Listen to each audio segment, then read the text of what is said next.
Powered by the Montana Television Network. This is the 10 o'clock news on Q2, Montana's news leader.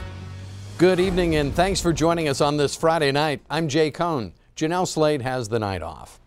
President Trump's new tariffs on steel and aluminum puts a dark cloud over the G7 summit that's underway in Quebec. The leaders of France, Germany, Great Britain and Canada all today trying to put the best face on their differences with the U.S. over the president's controversial new trade policy. President Trump, though, says he expects tough talks with the G7 nations, and today also made a surprise call for Russia to be readmitted to the select group of industrialized nations. CBS's Weijia Zhang has the latest for us from Quebec City. A quick prompt from Canadian Prime Minister Justin Trudeau produced an all-smiles photo of the G7 leaders. Earlier, he welcomed President Trump to the summit with a warm handshake. But just hours before, at the White House, the president was not so friendly. We are not going to live with the deals the way they are. European Union treats us very unfairly. Canada, very unfairly. American allies are fuming over new U.S. tariffs on steel and aluminum imports, and over the president saying those tariffs will strengthen national security. Trudeau has called the claim insulting and laughable. Today, he and President Trump had a one-on-one meeting and made a joke about their differences. Justin has agreed to cut all tariffs and all trade barriers between Canada and the United States. So I'm very happy about that. I'd say NAFTA's in good shape. He's my friend. French President Emmanuel Macron also sat down with President Trump, and he said the results were positive. I saw the willingness on all the sides to find agreements and have a win-win approach. Macron has made clear if talks don't lead to compromise, the other 6 leaders would be willing to sign a common communique by the end of the summit without the U.S. But President Trump's focus may be divided. This morning, he suggested Russia should be allowed back into the group. Vladimir Putin was kicked out in 2014 for annexing Crimea. They should let Russia come back in because we should have Russia at the negotiating table. And the president said he is still prepping for his summit with Kim Jong-un, even during his trip to Canada. I have work. I have about 15 boxes of work. I mean, I have a lot of work that's on the plane. President Trump got here to the G7 late, and he's taking off early, departing tomorrow morning for Singapore, so he'll miss key talks about climate change. The White House says the change in schedule is so he can get settled in and have meetings before sitting down with Kim Jong-un. Weijia Zhang, CBS News, Quebec City. And this annual G7 summit brings together top leaders from Canada, the U.S., the UK, France, Italy, Japan, and Germany. That represents more than 60% of global net worth between them. Finally, closure for an Absaroka family waiting for word on their missing loved one, and that word came late yesterday when Cascade County authorities identified the body recovered from the Missouri River Monday as that of 21-year-old Brittany Roberts of Absaroka. Roberts has been missing since April 23rd. That's when witnesses spotted her in the Missouri River near the Ryan Dam, but were unable to reach her. Cascade County Sheriff Bob Edwards says the state crime lab in Missoula was able to use dental records to make a 100% identification. Roberts lived in Absaroka until moving to Great Falls recently with her fiance. The official cause and manner of her death still being investigated. Roberts leaves behind a 1.5-year-old son and her extended family in Absaroka. We spoke with Roberts' father about the news. Thank you so much for keeping the story alive, and I think now that we can find closure and move on, and I wish this on no one. Absolutely no. The 6 weeks and 4 days have just really opened up my eyes and humbled me in a way that I've never been humbled before. Funeral arrangements for Roberts are still pending. A Billings teenager has been identified as the 3rd victim of a fatal crash earlier this week south of Grass Range. Fergus County Coroner R.J. Brown has identified 19-year-old Daniel James Clark as the 3rd person killed in that crash Tuesday on Highway 87. Roundup residents Chelsea Simpson and Gage Hall, the other victims killed in the crash, were identified earlier this week. Authorities said Simpson and Hall were in an SUV traveling south when the driver attempted to pass another vehicle and struck an oncoming vehicle head on. Perhaps the biggest surprise from Tuesday's primary election here in Montana was Kathleen Williams' victory in the crowded Democratic U.S. House race.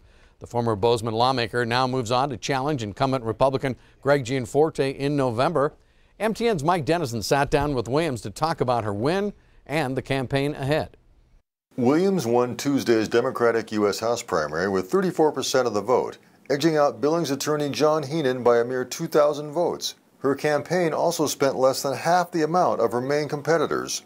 Williams says she visited all corners of the state and had a message that voters responded to. I think people are looking for experience. I think that resonated well, and I think the messages on health care and returning civility to a broken Congress were all things that Montanans have been telling me about. The 57-year-old Williams has worked as a water and recreational resource planner for federal and state agencies and nonprofit landowner groups. She spent 3 terms as a state representative from Bozeman from 2011 to 2015. Williams says a focus of her campaign will be her plan to fix health care, something she says Republican Congressman Greg Gianforte doesn't really have. We just really need to get that solved and ensure that Montanans that are paying so much, especially on the individual market, have some relief. As far as I know, his was to repeal the ACA, and that would throw tens of thousands of Montanans off their coverage. Williams' plan would allow people ages 55 to 64 to buy into Medicare, bolster congressional support for the individual health insurance market, and let Medicare negotiate down prescription drug prices. Gianforte issued a statement this week saying he's looking forward to a campaign of competing ideas and that the country can't go back to what he called the failed big government policies of Barack Obama and Nancy Pelosi. Williams says Gianforte's big government comment is a soundbite and that she'll be happy to engage on the issues. Williams showed this week that she can defy the odds and win despite being substantially outspent.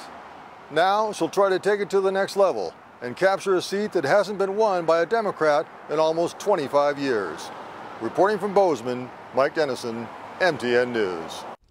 Thank you, Mike. Now also on the general election ballot in that race for Montana's lone U.S. House seat, Libertarian candidate Eleanor Swanson of Billings and Green Party candidate Doug Campbell of Bozeman.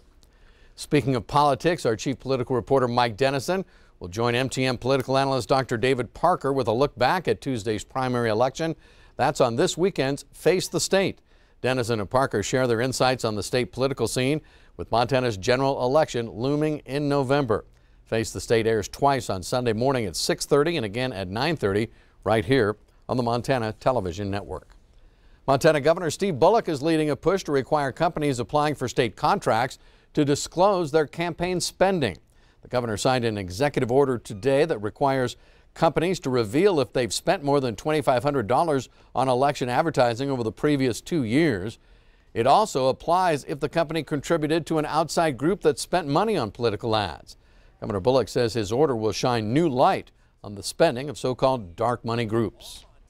We're not passing judgment on how these companies are spending or telling them that they can't spend in our elections.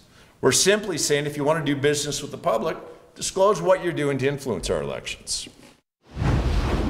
Switching gears, looking towards the weather back here in Montana. Temperatures this weekend, Bob, climbing near 90, and then we cool down as we get towards next week. Going to be the case, and of course the story is now how are we doing precipitation-wise? The year's almost half over, and have we had a lot compared to last year? Let me show you. We've got a lot. We've got 4 cities here we're going to show you. Here in the Billings area, we've had almost 11 inches of precipitation this year. Last year at this time, 2018, on this date we were at 885. Normal is 650, so you can tell we're doing much better than normal and much better than last year. Miles City, they're just blowing the doors off the precipitation. They're at 937, only need to be at 545. Last year at this time, they were at 244. Now, Livingston, they're at 855. They're kind of close to normal. They're at 7 is your normal. And last year at this time, they were at 827. But look at Sheridan. This is interesting. 9.5 inches so far. They're still ahead of normal, but last year at this time, they were almost at 12 inches. As forecast, we'll talk about a nice weekend coming up. Jay, back to you. All right, thank you, Bob. Well, still ahead on tonight's 10 o'clock news. Billings broadcasting history in the spotlight tonight as the Magic City's oldest radio station celebrates its 90th birthday. And coming up later in sports, Montana looks to keep rolling in the Midland Roundtable Basketball Series. We've got highlights from Wyoming on the way. You're watching MTN News with Jay Kohn and Janelle Slade. Storm Tracker weather with Bob McGuire. And sports with Scott Green.